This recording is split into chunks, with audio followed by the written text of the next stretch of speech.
Teleantioquia TV en Grande presenta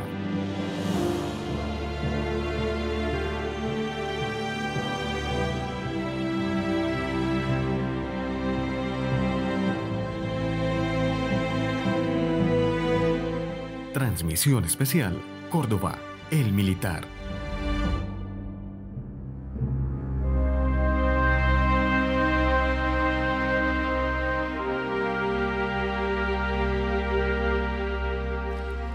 Hola, bienvenidos a este especial Córdoba el Militar. Ya ustedes se van a dar cuenta por qué ese nombre tan grande, pero que está muy bien llevado. Este es un programa especial que hacemos con recursos del FONTV, de la Autoridad Nacional de Televisión. Bueno, yo me podría quedar hablando de Córdoba desde el afecto, desde la admiración, pero estoy acompañada de tres personas que lo hacen desde el conocimiento.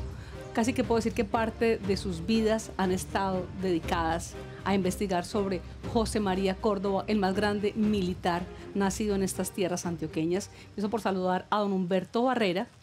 Don Humberto Barrera es uno de los fundadores de la Academia Cordobista de los Andes, fue profesor del liceo, ¿me recuerda el nombre, don Humberto, de Yarumal? Del Liceo San Luis de Yarumal. San Luis de Yarumal, escritor de libros sobre Córdoba, así que, don Humberto, qué rico que nos acompañe.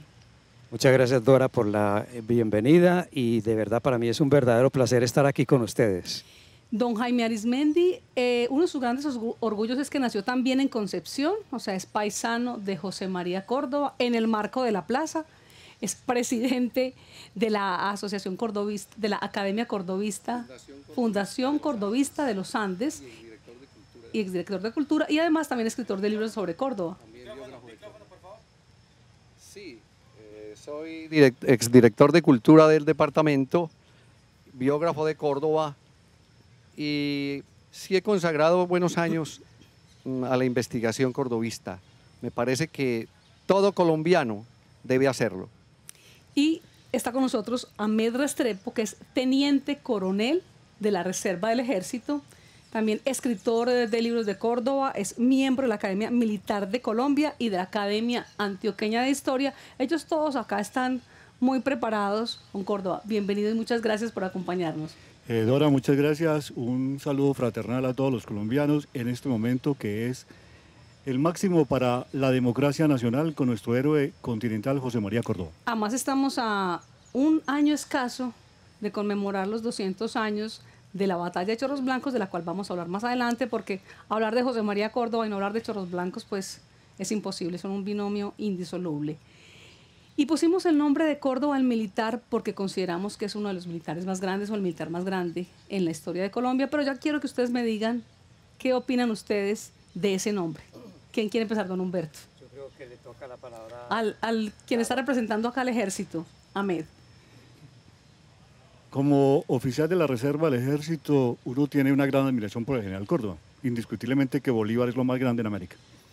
Pero Bolívar era venezolano. Colombianos decíamos Santander y Córdoba. Santander, el padre y creador de la República. Y Córdoba, el guerrero, el tropero. Pero que no sea yo, que sea, recuerdo las palabras del general Roberto Ibáñez, expresidente de la Academia Colombiana de Historia, que él sostenía que Córdoba era el gran militar de Colombia. El gran militar, les cuento que el año pasado estábamos hablando justamente con Jorge Alitriana y él hablaba también de Córdoba, el más grande militar de Colombia en su historia. ¿Usted qué opina, doctor? ¿Me repite la pregunta? Es tan amable. ¿Qué opina usted de Córdoba como el más grande militar? ¿Piensa usted que sí es verdad o no? ¿O estamos exagerando un poco? No, no exageramos. Córdoba es el militar más fulgurante de la independencia de América del Sur y por ende de nuestra querida Colombia. Si los colombianos comprendiéramos algún día la grandeza del general Córdoba, aprenderíamos a honrarlo en sus días consagrados a él, a la independencia. Miren, la historia de Córdoba está plagada de chismes, de mentiras, de calumnias, de falsedades y ciertos pseudohistoriadores se han ocupado de la miserable idea de dañar su imagen, con cejas, con calumnias, opacarlo en el cielo de la historia patria. Bueno, estamos justamente acá en este especial que estamos realizando con los recursos de del FONTV, de la Autoridad Nacional de Televisión, en la 4ª Brigada de Medellín. Estamos con estos soldados que hoy nos representan, nos defienden y de quienes nos sentimos muy orgullosos, y a ellos directamente les estamos llevando también este legado del general José María Córdoba. Don Humberto Barrera, importancia de Córdoba el militar a través de la historia, incluso hasta nuestros tiempos. Bueno, a mí particularmente me parece que la última palabra en este aspecto la dio en 1979 el presidente Turbay, cuando le solicitaron que se le pusiera un nombre a la Academia Militar de Cadetes que no tenía desde su fundación. Llevaba mucho tiempo sin nombre. Sí, porque era como, la fundación era como en 1907, que llevaba unos 70 años sin nombre. Entonces empezaron a buscar quién y llegaron a la conclusión que decía el teniente coronel Ahmed Restrepo en este momento, que Bolívar descartado por ser venezolano, Santander un extraordinario hombre cívico, fundador de la patria, el hombre de las leyes. Pero no mucho de batallas. Más bien pocón. Y Córdoba, pues sin lugar a discusión. Bueno, entonces, señores, ¿qué tal si empezamos viendo un poquito de esa vida del general José María Córdoba, nacido en Concepción, Antioquia? Vamos a verlo.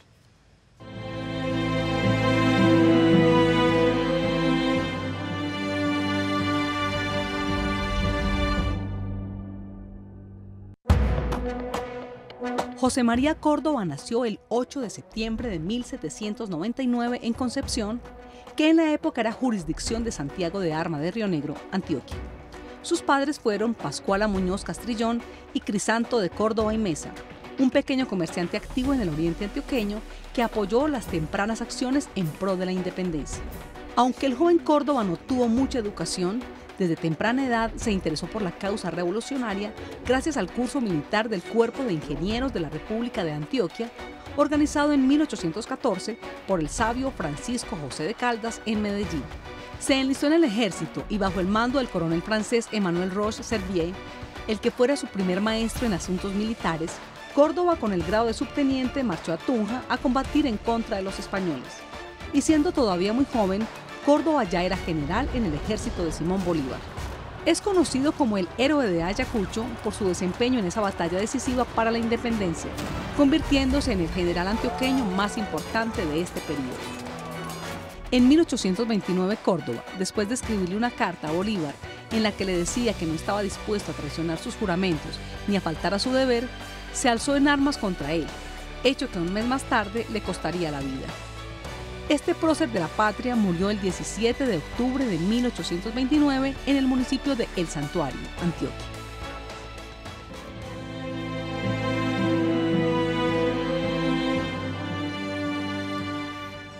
Bueno, Córdoba el militar, y yo sé que solo con esta nota que acabamos de ver, de todas las que hemos preparado, ya ustedes están que se hablan porque, como decíamos ahora, son muchos años de historia y algunos historiadores no están de acuerdo en muchas cosas, pero ustedes, los televidentes, tendrán la fortuna de sacar sus propias conclusiones. Ahorita hablaremos de la relación con Bolívar, pero yo quiero que empecemos por un tema de su vida personal. Y es justamente que acabamos de ver, su papá se llamaba Crisanto de Córdoba y Mesa, con B, Córdoba con B, y José María Córdoba, Córdoba con V. Hablemos de esos mitos que se van tejiendo en torno al cambio en la grafía de su nombre. Todos me parecen muy bonitos y también yo creo que se van adornando un poquito con la historia. ¿Quién me quiere contar? ¿Usted qué opina? ¿Por qué cambió el Córdoba con B labial a B labidental? Con el movimiento independentista republicano que se gestó realmente desde 1809 en Quito, Ecuador, donde el líder de la revolución de Quito fue el rionegrero Juan de Dios Morales. Y después la sonada del 20 de julio, que todavía no había sido independencia, pero digamos, hablemos de Antioquia, a partir del 1813 que se declara la República Soberana de Antioquia. En ese momento se genera un aire independentista, el rechazo a los cánones españoles, la gente suprime el D. Por ejemplo, familias como los Gómez de Salazar de Río Negro son Salazar. Córdoba hace su cambio, también un gesto de rebeldía, y nosotros le metemos el cuento de la B de Victoria para darle un poco de picante a la historia. Esa B de Victoria está bien interesante. ¿Están de acuerdo ustedes con ese cambio? Don Humberto lo veo como con cara de duda. ¿Usted está de acuerdo que esa fue la razón del cambio de su nombre? Bueno, empecemos aclarando algo. La palabra Córdoba viene de la ciudad de Córdoba en Que España, es que con estuvo B. mucho tiempo en poder de los árabes. Se escribía con V. Ah, inicialmente se escribía con Sí, V. en la Edad Media se escribía con V. Posteriormente, pues ha habido muchos cambios y cuando uno consulta las partidas de bautismo de los antecesores de Córdoba, el padre, el abuelo, aparece con V en todas partes. La diferencia está en esto, porque inicialmente el apellido era Fernández de Córdoba, que venía de España, para diferenciarlos de los Fernández de Sevilla, Fernández de Valencia, Fernández de otras ciudades. Pero era demasiado largo poner fulano de tal Fernández de Córdoba, entonces suprimieron uno de los apellidos y quedó el Fernández por fuera, quedó Córdoba. Pero en la partida de bautismo de Córdoba, que la publiqué en mi libro José María Córdoba, entre la historia y la fábula, aparece con V en una fotografía que tomó don Melitón Rodríguez hace un poquito más de 100 años. Pero además me gusta porque todos se remiten a sus libros y esto ustedes ya se imaginan el peso que le da esta conversación que estamos teniendo. De hecho, don Jaime también luego consultando su libro, José María Córdoba, Paso de Vencedores. Usted está consultando ahí, ¿qué nos va a decir? Sí, aquí mirando en mi libro sobre el general José María Córdoba, tengo una aclaración al respecto, pero así, más o menos el asunto. Querían distinguirse de Córdoba a España y querían tener una actitud muy original, muy genuina de familia, de Córdoba con B, labidental, con V. Entonces es algo que pudiera decirse caprichoso, pues es que el papá, el abuelo del general Córdoba era don Diego Fernández de Córdoba y el papá era don Crisanto Córdoba, de manera que más es una cuestión de familia muy personal y también para distinguirse de Córdoba, España. Bueno, volviendo al tema del militar, de esa parte de la historia de José María Córdoba se habla. Él estaba muy pequeño cuando en 1810 se dio todo este grito a la independencia y todo lo que empezó. Estaba muy pequeñito y empezó a florecer en él esos deseos de estar en el ejército. Dicen que don Crisanto no estaba muy de acuerdo y aún así ingresó a la escuela de militares que quedaba en Medellín. Hablemos un poquito de esa digamos, polémica con su padre, pero el arrojo que lo llevó a él a decir, quiero estar en este lado. Para entender eso ahora habría que remitirse un poco más atrás. Primero porque los que hemos estudiado la historia de Antioquia a profundidad, diríamos así, encontramos que don Crisanto Córdoba viene figurando en los documentos de la independencia previa. O sea, él firma el acta de independencia de Antioquia. Él es el vecino de la maestranza en Río Negro. Pero en el año 12... La maestranza, para los que entendamos un poquito, los que no saben mucho de militares, era parecido como a la escuela militar. Le explico. Maestranza de artillería se llama a una especie de fábrica de reparación de elementos militares. Entonces, la República Independiente de Antioquia creó una maestranza en Río Negro, en la casa adyacente a los Córdobas. Ahí fabricaban las armas.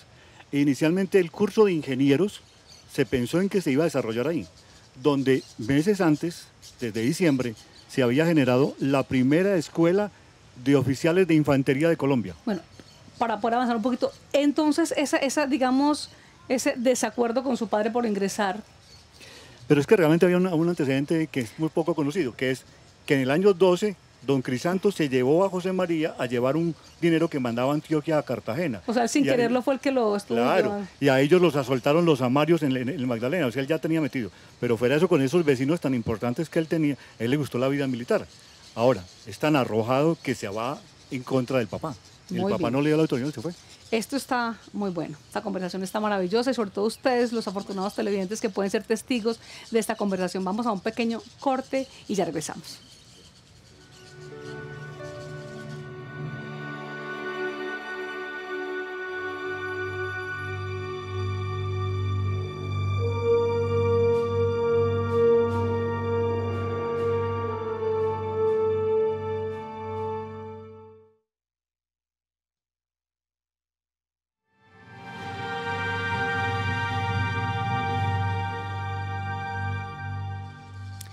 Córdoba, el militar, un especial que estamos realizando gracias a los recursos del FONTV, de la Autoridad Nacional de Televisión.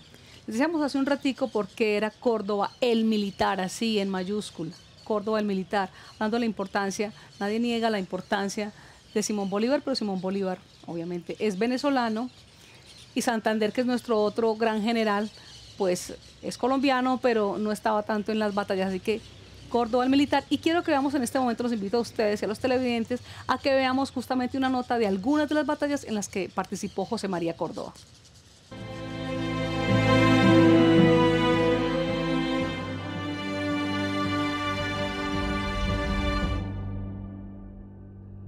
Antes de las grandes victorias en la batalla de Chorros Blancos y la batalla de Ayacucho, Córdoba dejó ver su coraje y valentía, destacándose por su arrojo en el combate desde la primera cruzada en la que participó, la batalla del río Palo, suceso que tuvo lugar en 1815 bajo las órdenes del general Emanuel Servier y liderada por José María Cabal. En esta, con tan solo 16 años, fue ascendido a teniente efectivo por su destacado desempeño. Un año más tarde, en 1816, hizo parte también de la batalla de la Cuchilla del Tambo, cuyo resultado desafortunado, en el que el militar realista Juan de Sámano venció, los obligaría a replegarse en los llanos orientales, liderados por Francisco de Paula Santander y Emanuel Servier. Estos ires y venires conducirían meses después a Córdoba a unirse al ejército comandado por José Antonio Páez para combatir en la campaña del Bajo Apure, combate que hizo parte de la Guerra Independentista de Venezuela. En 1817, Córdoba se dirigió a Guayana, lugar donde el libertador Simón Bolívar lo integra a su Estado Mayor. Con él participa en la posesión de Angostura y en la ejecución del general Manuel Piar y obtiene allí un ascenso a capitán de caballería a las órdenes del general Sublet. A finales del mismo año participó también en la toma de Calabozo y en el combate de El Samán. Ya en 1819, José María Córdoba reunió el ejército que había conformado Simón Bolívar junto a las fuerzas de Francisco de Paula Santander, iniciando así la campaña libertadora de la Nueva Granada y librando con éxito la batalla del Pantano de Vargas y la batalla de Boyacá. En 1822, y luego de la famosa batalla de Chorros Blancos, se acogió también a las fuerzas lideradas por el general Antonio José de Sucre, con quien libró la célebre batalla de Pichincha, que selló definitivamente la independencia de Ecuador. Más adelante vendría lo que se convertiría en el clímax de su carrera militar, la famosa batalla de Ayacucho en 1824, que derrocaría por completo el poder realista en América del Sur. Sin duda alguna, el coraje, la capacidad de liderazgo y la gran habilidad estratégica en el ámbito militar en cada batalla librada hicieron de José María Córdoba una ficha fundamental en la emancipación de los países bolivarianos.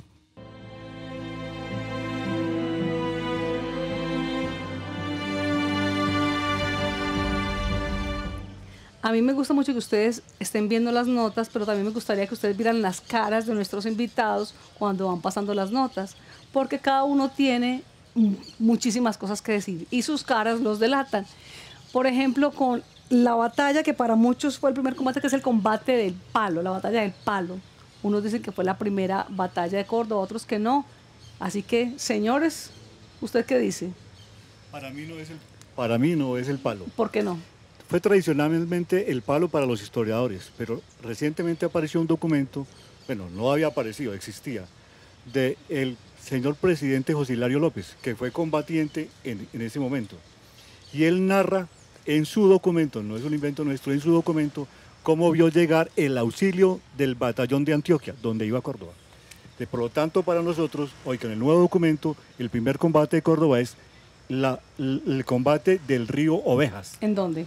En el Cauca, cerca a Mondomo. Bueno, don Jaime, usted creo que no está de acuerdo con Ahmed. Gracias. Más bien poco en este sentido, pero sí en muchas cosas. Entonces tenemos lo siguiente. La primera batalla, donde muchos historiadores coinciden que participó el general Córdoba, fue la batalla de El Palo. Inclusive se dice que viajó en ancas del caballo de Manuel Roergar de Servies, general de los ejércitos napoleónicos, y quien junto al sabio Caldas está entre esos primeros maestros de guerra que tuvo el general Córdoba. Aún se habla de que en esa batalla del Palo recibió su bautismo de sangre, pues fue contado entre los muertos y luego, ya después de haberlo contado entre los muertos, llegó con su sombrero roto. Había atravesado una bala a su sombrero. De manera que, para gloria de la República, no murió en esa batalla, pero recibió allí su bautismo de sangre. El sombrero, y fue la primera batalla. El sombrero de Jipijapa. Hablemos un poquito porque ustedes tienen muy en claro dónde fue la batalla del Palo, qué características, don Humberto. Cuéntenos un poquito de esa batalla, dónde es la ubicación y cuáles fueron las características.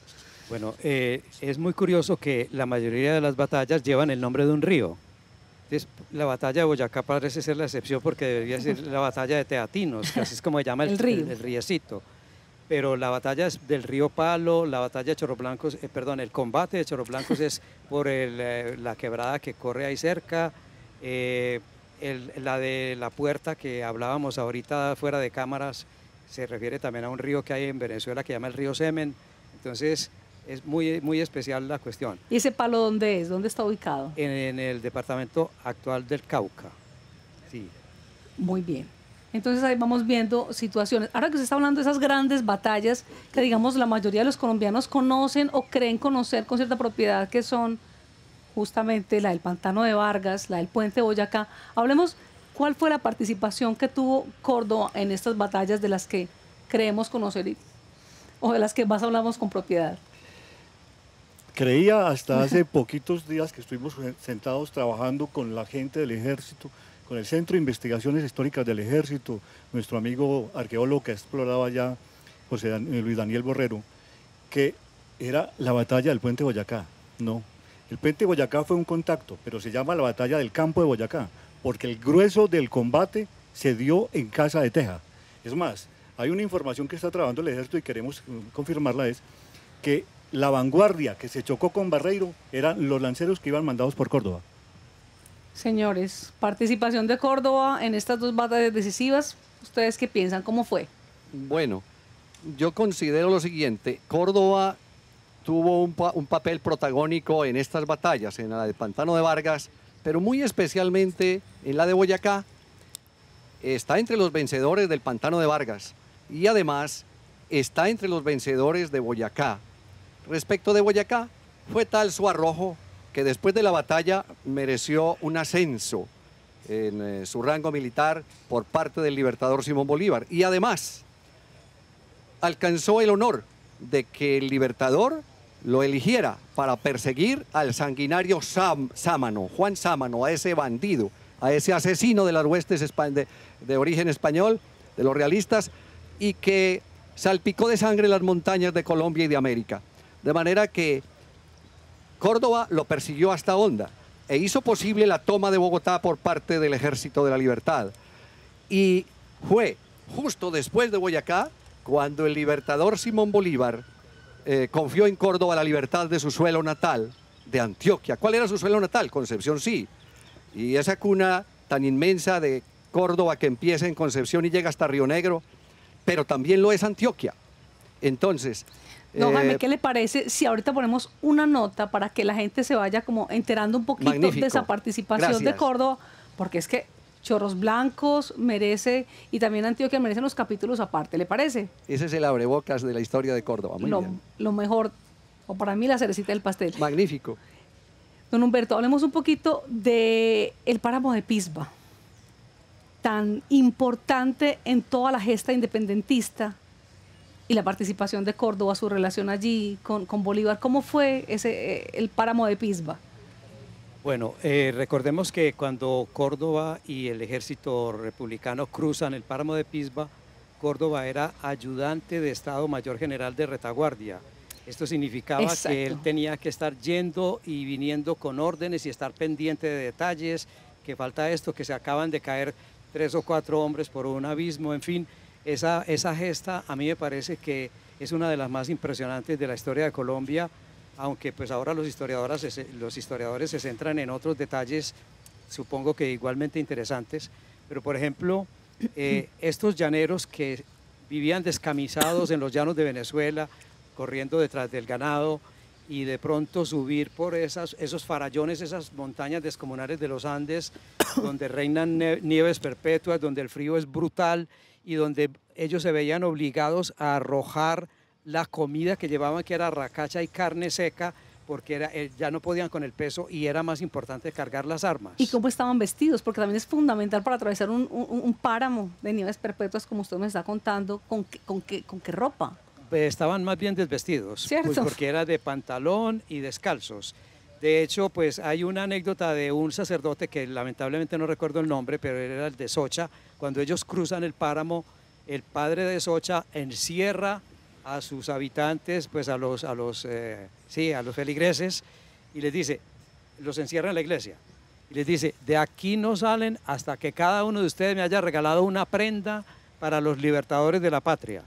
Entonces, unos le regalaron un sombrero, otros una ruana, una señora regalaron su chal, su blusa, lo que pudieron. Y luego se cuenta que en la batalla del Pantano de Vargas, muchos llaneros estaban vestidos con las prendas femeninas que les habían regalado de los habitantes de Socha. Amén. Tengo un entripado que me está ahogando. Pero por favor. Claro. Y es que ustedes han escuchado la polémica ahora sobre Pore, el Casanare y el coronel Moreno como nuevo presidente de Colombia, que ha sido incluido por el presidente Duque. Resulta que, y voy a hacer publicidad, mi próximo libro se llama Santander, el general que estuvo a punto de libertar la Nueva Granada. Santander es el organizador de la independencia.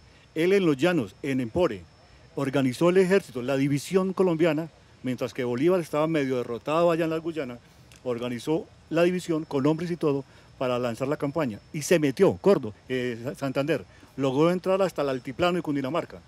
Y cuando vio eso, los generales amigos y coroneles le decían, señor general Santander, ¿usted cuando libere la Nueva Granada? Y Bolívar dijo, no, espere un momentico que es que iba a poner el pecho allá. Y se vino Bolívar. Esa es otra historia. Esto, yo creo que este puede ser el primero de muchos capítulos sobre la historia. Don Humberto. Perdón, Dora, yo quisiera no contradecir, no faltaba más, sino precisar un poquito un detalle, y es que la idea de invadir a Colombia por el páramo de Pisba es de Santander precisamente. Ajá. Sí. Y otra cosa, don Humberto, muy interesante. Santander había planeado día a día el paso del páramo. O sea, usted en un día pasaba el páramo de un lado a otro. Lo que pasa es que la mayoría de los venezolanos se quitaron por el miedo al frío. Se les retiraron. Y las bestias que traían y todo se hundían en lo que nosotros llamamos hoy el páramo. Y se iban hundiendo y ustedes se murieron. Bueno, voy a hacer una propuesta. Yo no sé si me la acepten. Voy a nombrar unas personas y ustedes me dicen qué le dejó cada uno de ellos a Córdoba. Empecemos por Santander. ¿Qué le dejó Santander a Córdoba? Rápidamente. Fue su gran padrino y su gran amigo. Serviés. Serviés fue su primer maestro de guerra junto al sabio Caldas y le dejó el arrojo y el talento militar de los ejércitos napoleónicos. Bueno, ya lo dijo Caldas. Hablemos entonces de José Félix de Restrepo. José Félix de Restrepo era un hombre extraordinario, un prócer que está muy injustamente olvidado y le dejó todas sus enseñanzas de la validez de la ley.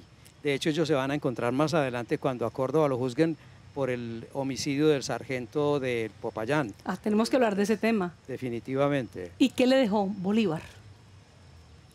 Bolívar, el gran líder americano.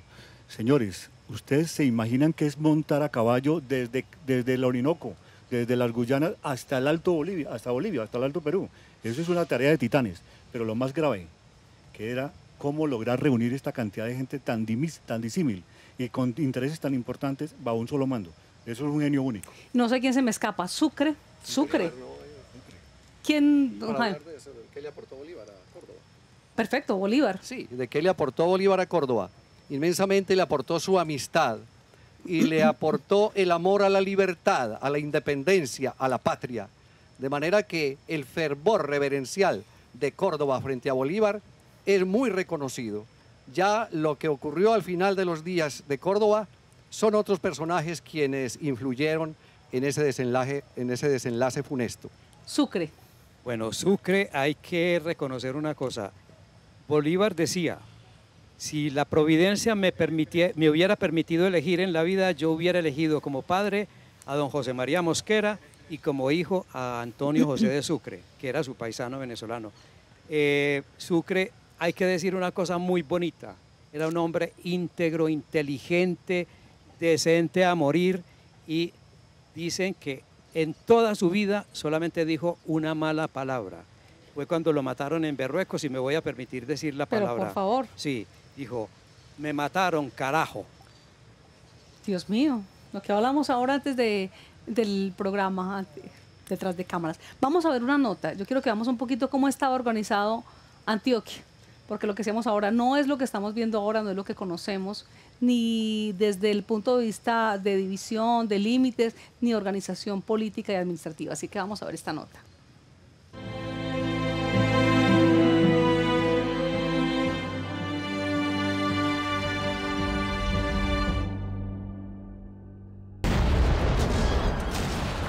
En 1819, y desde el virreinato, el país siguió dividido en provincias.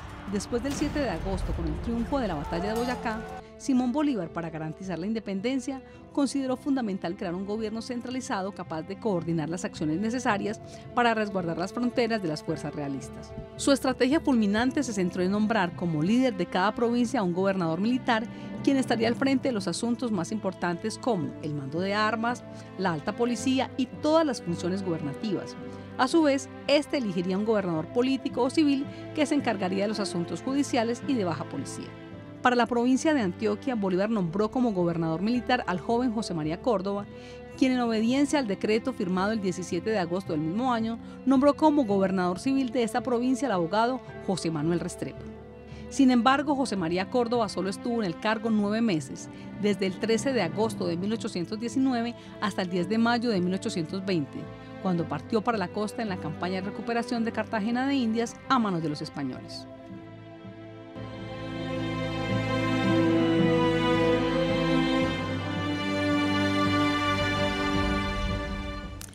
Córdoba el Militar es un especial que estamos llevando a ustedes gracias a los aportes del FONTV, de la ANTV, de la Autoridad Nacional de Televisión.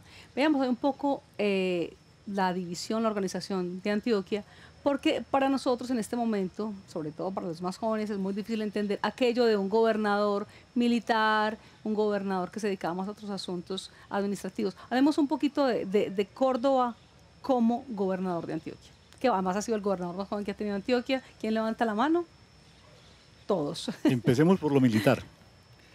Estaban en una campaña que era la campaña libertadora. Por lo tanto, el control tenía que ser militar. Miren, señores, hay siempre una duda para las personas que no han conocido la historia ni que no saben de geografía ni el tema. Cuando Bolívar se tomó Santa Fe de Bogotá, Santa Fe, que le cambió el nombre por Bogotá, lo que habían liberado era muy poquito, era una franja del Casanare que se mantuvo independiente. El corredor del páramo de Pisba, parte de Boyacá, y de resto seguía siendo reino de la Nueva Granada y el virrey seguía gobernando desde Cartagena. Eso no era que éramos tan independientes. Solamente cuando Córdoba libera a Antioquia y al Chocó, crecemos en territorio. O sea que las dimensiones son mucho más grandes en ese momento. Ya me está llevando a Chorros Blancos, me está empujando a Chorros Blancos, ya vamos a llegar. Don Jaime. Bueno, me parece interesante aclarar lo siguiente. Fíjense que el presidente dictador don Juan del Corral, ungido por el pueblo como presidente dictador, soy gran admirador de don Juan del Corral y agradezco eso de Antioquia, presidente dictador de Antioquia. Tenemos que firmó su acta de independencia el 11 de agosto de 1813, pero recordemos que nuestro presidente dictador murió en 1814 en la ciudad de Río Negro y que en 1816 España reconquistó Antioquia y las autoridades civiles y eclesiásticas juraron mansamente fidelidad al rey don Fernando VII.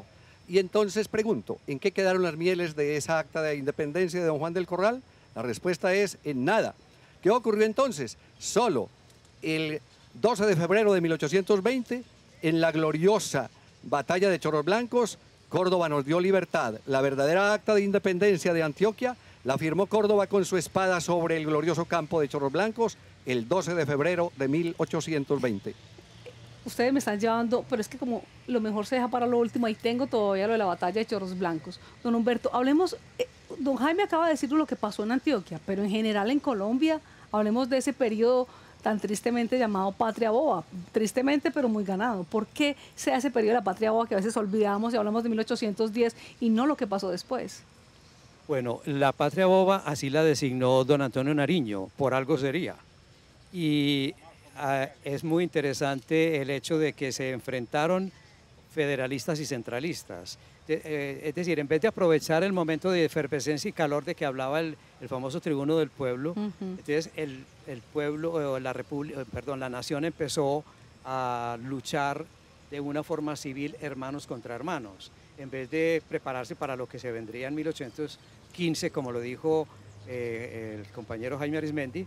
Entonces, eso marcó profundamente a la historia de la República, porque entonces los cogieron divididos y por supuesto Reconquista. Y ya este señor, el pacificador Pablo Morillo, empezó a fusilar lo más granado de la juventud colombiana, que eran La Pola, el Sabio Caldas, bueno, toda esta gente, porque que son muchísimos, entre ellos el primer presidente o uno de los primeros presidentes de la Primera República, que era Liborio Mejía de Río Negro. De acá de Río Negro, que en su honor, vamos a hacer un corte, que en su honor está el municipio de Liborina, en el occidente, así que vamos a un pequeño corte y ya regresamos a hablar de Córdoba el militar y obviamente de la batalla de Chorros Blancos.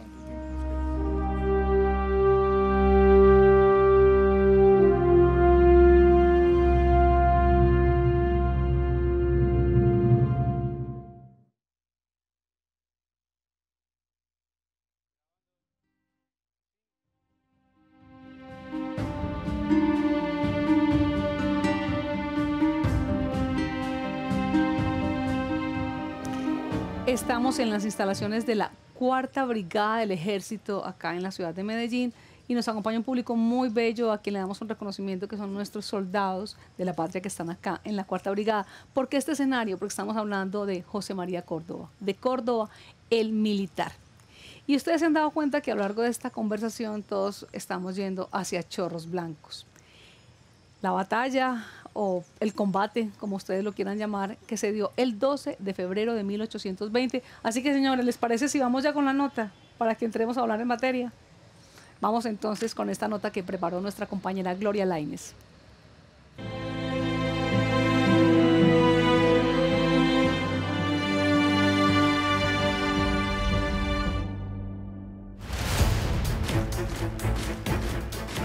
Hace 199 años, el 12 de febrero de 1820, en el Alto Boquerón, junto al riachuelo de Chorros Blancos, al norte de Antioquia, un joven de 19 años acompañado de 400 hombres del segundo batallón de cazadores de la Nueva Granada, 25 jinetes llaneros y 100 voluntarios, lideró el combate que le dio la independencia a nuestro departamento.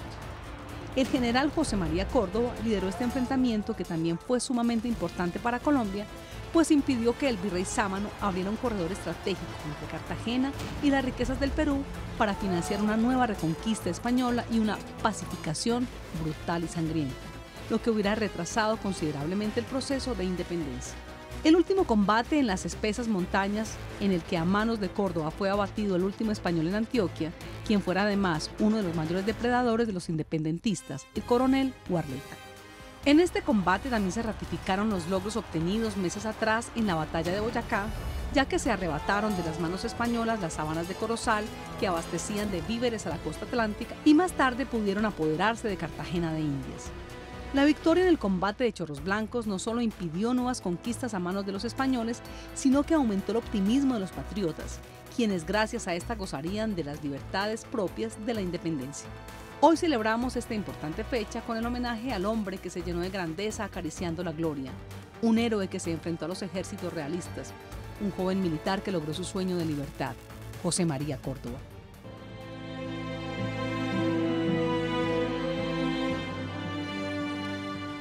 Bueno, Chorros Blancos, ¿batalla o combate? Porque aquí, mientras ustedes estaban viendo la nota, había unos, digamos, posiciones encontradas, por decirlo de alguna manera. Lo que sí estamos todos de acuerdo es la importancia de esta batalla o combate, porque fue el momento en el que se selló la libertad de nuestro departamento de Antioquia. Batalla de Chorros Blancos. Yo aprendí a conocer Chorros Blancos por estos dos señores que tengo aquí sentados. Acompañé a Jaime y al maestro Múner, al pintor del cuadro, a Humberto en el tema, pero había algo que no me cuadraba y empecé a hacer el análisis, no como escritores como ellos, sino como militar, un análisis de contexto militar, y un análisis como geógrafo. Fruto de eso es este resultado de este libro, El combate de Chorros Blancos. Y ese mapa que estamos viendo ahí. Y el mapa. Ajá. La clave es que nosotros tenemos una teoría diferente desde tiempos y movimientos del ejército, porque cogimos el diario de campaña, empezamos a seguirlos y nos da una teoría diferente. Esto lo presentaremos mañana en la Academia de Historia Militar de Colombia. Pero cuéntanos un poquito, ¿cuál es la teoría distinta? Bueno, lo primero es que para nosotros es más grande el evento. Para nosotros es una operación militar en términos actuales. Operación militar. Entonces vamos por eso. Operación militar de Chorros Blancos. ¿Para ustedes es una? Para mí es batalla de Chorros Blancos. ¿Por qué? ¿Qué motivo batalla? Yo he consultado lo que es batalla y lo que es combate, y recuerdo muy bien un folleto que publicó nuestro compañero y amigo historiador Humberto Barrera. Y entonces, fíjense y verá, está la definición de combate como una acción guerrera de poca monta, sin ninguna trascendencia. Prácticamente como se encontraron, se dieron unos golpecitos, se revolcaron el pelo y ya, no fue más. En cambio, la batalla tiene trascendencia. La batalla no se mide por los muertos, por la sangre, sino que se mide si hubo o no trascendencia, si deja o no una huella de oro para la historia nacional en este caso, y aquí la dejó. ¿Será de poca trascendencia la independencia de Antioquia, que era más de media Colombia? ¿Será de poca trascendencia la consolidación de la batalla de Boyacá, puesto que sin el triunfo de Córdoba en Chorros Blancos se hubiese perdido el de Boyacá? Como decía el historiador Escudero, don Germán Suárez Escudero, Boyacá puso... Boyacá cerró la puerta a los españoles, Chorros Blancos puso el cerrojo, y eso es cierto. Entonces, para mí es batalla y no combate, con todo respeto y precisamente siguiendo el vocabulario militar que en un folleto de mi compañero Humberto Barrera encuentro y que he consultado también en otras fuentes militares. De manera que es batalla, batalla y no combate. Bueno, operación militar, batalla, y aquí tenemos otra teoría, don Humberto. ¿Por qué combate para usted? No es para mí. Bueno, me refiero a los que estamos acá, de los tres, No, de las personas. Yo defiendo el punto de vista de combate, pero no es que yo, digamos, que tenga la última palabra. Me refiero a la autoridad de Córdoba. Córdoba, miren ustedes, ya hemos hablado a lo largo de estos minutos, que fue egresado de la Academia de Ingenieros Militares de Medellín. Es decir, allá aprendió la teoría y la práctica con tres titanes, porque hay que hablar en esos términos, que fueron Emanuel Roerga de Servier, la parte pues así de ejercicio de instrucción militar. Del sabio Caldas aprendió todo lo de las armas, fortificaciones militares, todos estos asuntos teóricos. Del sabio José Félix de Restrepo aprendió, sobre todo pienso yo, la ética y la filosofía de la guerra. Entonces estuvo allá, estuvo en la batalla del Palo. Dice nuestro amigo Ahmed que también estuvo en Ovejas. Bueno, yo respeto también esto. Luego del Palo estuvo en la campaña de Venezuela, estuvo en la batalla del Pantano de Vargas, estuvo en la batalla de Boyacá. Cuando él llega a Yarumal, llega con todo ese bagaje. Y 6 meses después del combate de Chorros Blancos, él escribió una carta al teniente coronel Gabriel Pérez el 25 de agosto de 1820, 6 meses después desde Santo Tomás, que es una población del Atlántico que todavía existe. Y en esa carta él dice, hay que cambiar a fulano de tal porque representó una amenaza para los compañeros del batallón en el combate de Chorros Blancos. Y la pregunta es esta, Dora. Si Córdoba no sabía la diferencia entre combate y batalla, entonces estamos muy graves. Bueno, vamos, perfecto. Nos quedan 4 minutos. Entonces, yo quiero que miremos, porque si nos quedamos en Chorros Blancos, quiero que miremos un poquito el mapa. Porque hay otra duda también, se habla de Yarumal, de Campamento, de Angostura. Miremos el mapa y hablemos actualmente dónde está ubicado el sitio donde se dio la batalla, a qué jurisdicción pertenecía en 1820 y en este momento a quién pertenece rápidamente. Le decíamos al señor alcalde de Yarumal esta mañana, Areiza, sobre que es, como él lo planteó en el año 16, que era una celebración conjunta entre los 4 municipios, porque hubo 4 combates en esa operación militar, 2 en Angostura, o sea, la toma de Angostura, el Alto de Pajarito y 2 combates el día 12. Por lo tanto, para nosotros es una operación militar que se movió a lo largo de Angostura, el Alto de Pajarito, entró a Campamento, a La Eminencia, derrotaron a Barleta y se tomaron a Yarumal. Bueno, los 4 municipios. Yo pienso que podemos hacer un próximo programa solo de Chorros Blancos porque tenemos que avanzar. Pero lo más importante es que todos coincidimos en que fue fundamental, no solo para Antioquia, sino para toda América, porque selló ese paso. Consolidó el triunfo de Boyacá. Exacto, y además el paso que había entre la parte del Caribe, del norte de nuestro país. Con eso. ¿Estamos de acuerdo? El paso de los españoles que iban a hacer. Don Jaime, por favor, el micrófono. ¿Selló el paso? Sí, la batalla de Chorros Blancos cortó el paso a los españoles que pretendían entrar por el estrecho valle de Supía para fortalecerse. De manera que debemos mirar en Córdoba no solo el libertador de Antioquia, sino también de Colombia y, por qué no decirlo, de la América del Sur. Bueno, como vamos a hablar de la América del Sur, vamos a hablar de una batalla definitiva para toda América, ¿cierto? Que fue la batalla de Ayacucho. Vamos a ver esta nota y vamos a decir por qué fue tan definitiva.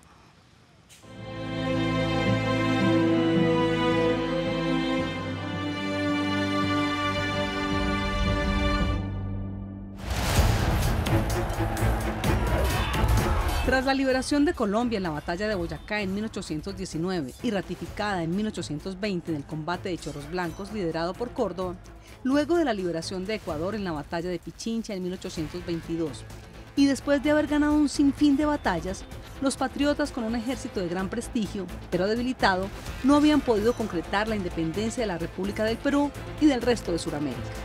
El 27 de mayo de 1823, el general Antonio José de Sucre le escribió una carta al virrey La Serna en la que le proponía firmar un armisticio para economizar la sangre y ahorrar los crímenes de una guerra fratricida.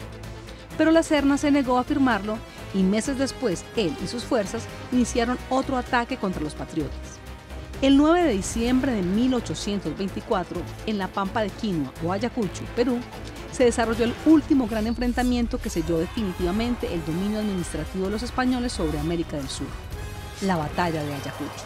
Ese día, desde el Cerro Corcondunca, José María de la Mar y su división, con la ayuda de los montoneros de Marceliano Carreño, contuvieron a los españoles obligándolos a replegarse. Los realistas, molestos con los resultados del ataque, iniciaron una nueva afrenta en la que el propio virrey de la Serna entró en combate con sus tropas.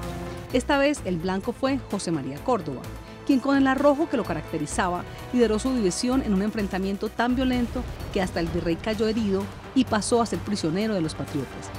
Este hecho debilitó a los españoles y, a pesar de varios intentos de reagruparlos, ante la fortaleza y valentía de los independentistas, fue inevitable su huida.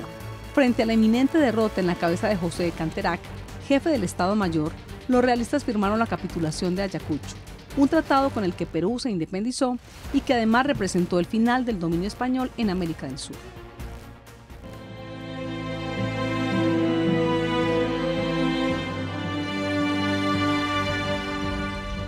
Córdoba, el militar, y estamos justamente esta última nota, la batalla de Ayacucho, porque fue esta la batalla que los llevó a la gloria.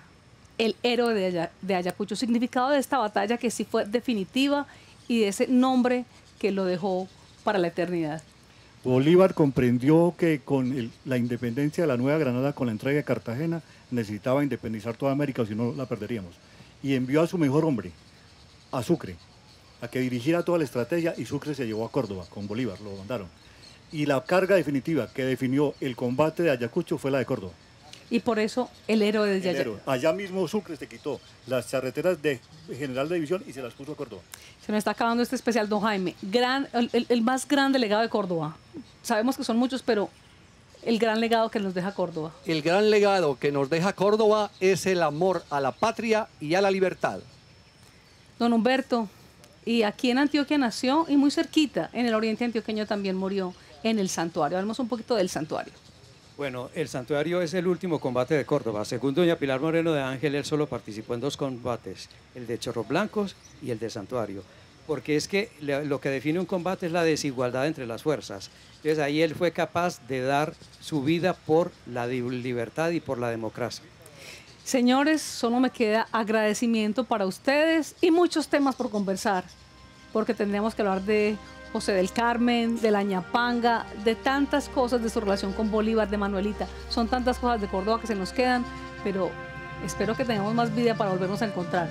Muchísimas gracias. Muchas gracias. Un placer. Don Jaime. Muchísimas gracias. Quedo satisfecho con esta entrevista, con ustedes, con el pueblo de Antioquia y con Teleantioquia. Muchas gracias. A usted, don Humberto. Muchísimas gracias. Dora, mil gracias por la invitación y que se repita cada 12 de febrero, que no sea solamente cuando se cumplen 199 años. Estamos preparándonos para ya el próximo año, con los 200 años de Chorros Blancos. A ustedes muchísimas gracias por su compañía, a ustedes los de la 4ª Brigada, los soldados que nos acogieron con tanto cariño, muy felices de estar con ustedes y agradecemos a la Autoridad Nacional de Televisión y a sus recursos aportados a través del FONTV por poder realizar este tipo de programas. Muchas gracias.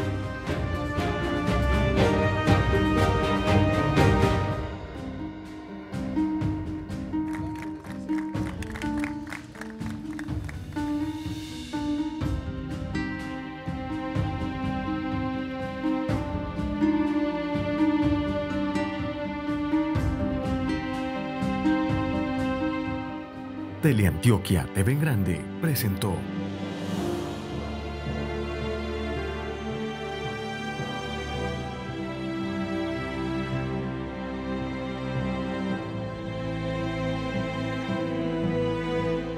Transmisión especial Córdoba, el militar.